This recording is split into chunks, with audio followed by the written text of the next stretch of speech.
saudara terkasih dalam Tuhan Yesus Kristus, kita berjumpa kembali di dalam Sapaan Gembala. Saya Thomas Aditya, saya Gembala Sidang dari Safari Park Baptist Fellowship. Pada kesempatan hari ini kita akan belajar sama-sama kebenaran firman Tuhan yang terambil dari Lukas 2 ayat 8 sampai 20. Saya akan membacakan untuk kita semua dengan judul perikop gembala-gembala. Di daerah itu ada gembala-gembala yang tinggal di padang menjaga kawanan ternak mereka pada waktu malam. Tiba-tiba berdirilah seorang malaikat Tuhan di dekat mereka dan kemuliaan Tuhan bersinar meliputi mereka. Dan mereka sangat ketakutan. Lalu kata malaikat itu kepada mereka, "Jangan takut, sebab sesungguhnya aku memberitakan kepadamu kesukaan besar untuk seluruh bangsa. Hari ini telah lahir bagimu juru selamat, yaitu Kristus Tuhan di kota Daud. Dan inilah tandanya bagimu, kamu akan menjumpai seorang bayi yang dibungkus dengan lampin dan terbaring di dalam palungan." Dan tiba-tiba tampaklah bersama-sama dengan malaikat itu sejumlah besar bala tentara sorga yang memuji Allah, katanya, "Kemuliaan bagi Allah di tempat yang maha tinggi dan damai sejahtera di bumi di antara manusia yang berkenan kepadanya." Setelah malaikat-malaikat itu meninggalkan mereka dan kembali ke sorga, gembala-gembala itu berkata seorang kepada yang lain, "Marilah kita pergi ke Bethlehem untuk melihat apa yang terjadi di sana, seperti yang diberitahukan Tuhan kepada kita." Lalu mereka cepat-cepat berangkat dan menjumpai Maria dan Yusuf dan bayi itu yang sedang berbaring di dalam palungan.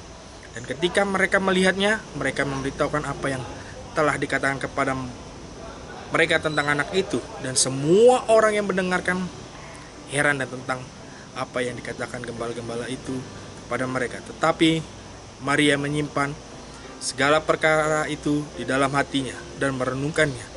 Maka kembalilah gembala-gembala itu sambil memuji dan memuliakan Allah karena segala sesuatu yang mereka dengar dan mereka lihat, semua sesuai dengan apa yang telah dikatakan kepada mereka. Bapak Ibu Saudaraku yang terkasih dalam Tuhan Yesus Kristus, saya memberikan judul yaitu Yang Terendah untuk Yang Termulia.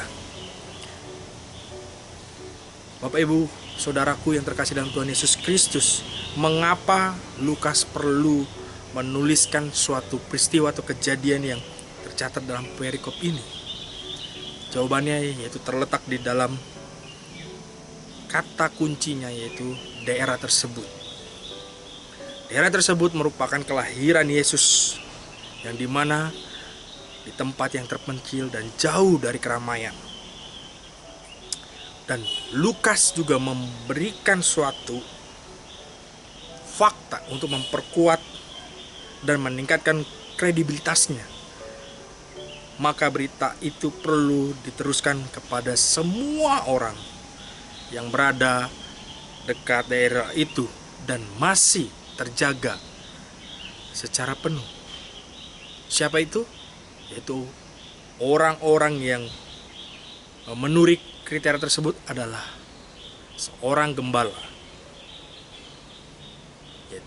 Sebab saat itu para gembala sedang menjaga kawanan ternaknya di daerah tersebut. Mereka yang merupakan kelompok orang-orang yang dianggap paling rendah dalam tatanan sosial pada waktu itu, tetapi Allah memakainya menjadi saksi atas peristiwa terbesar dalam sejarah manusia.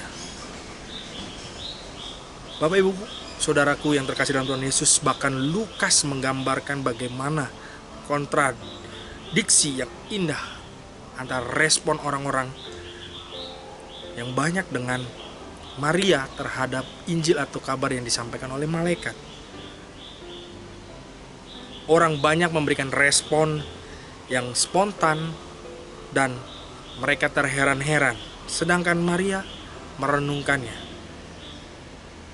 Banyak di antara kita sering mengungkapkan secara emosional dan secara spontan dalam meresponi suatu berita sukacita. Namun, biasanya ungkapan emosional itu akan sirna karena tidak diikuti dengan suatu perenungan. Bapak Ibu Saudaraku, keadaan ini membuat atau mengurangi minat kita memahami karya besar Allah dalam kehidupan kita. Sudah semestinya minat tersebut terus terbakar seperti yang diperlihatkan oleh Maria, yaitu dengan suatu perenungan atas apa yang sudah Allah lakukan dan apa artinya bagi manusia. Bapak Ibuku, saudaraku yang terkasih dalam Tuhan Yesus Kristus, kita akan dipakai oleh Tuhan untuk karya-karyanya dalam pekerjaan, dalam rumah tangga, dalam pendidikan, atau bahkan dalam segala usaha yang kita kerjakan. Tuhan akan bisa memakai semua apa yang kita miliki. Hal yang sederhana Tuhan bisa pakai menjadi alat kemuliaannya. Jadi dengan demikian siapapun kita dengan latar belakang apapun kita, Allah dapat memakainya untuk maksud mulianya.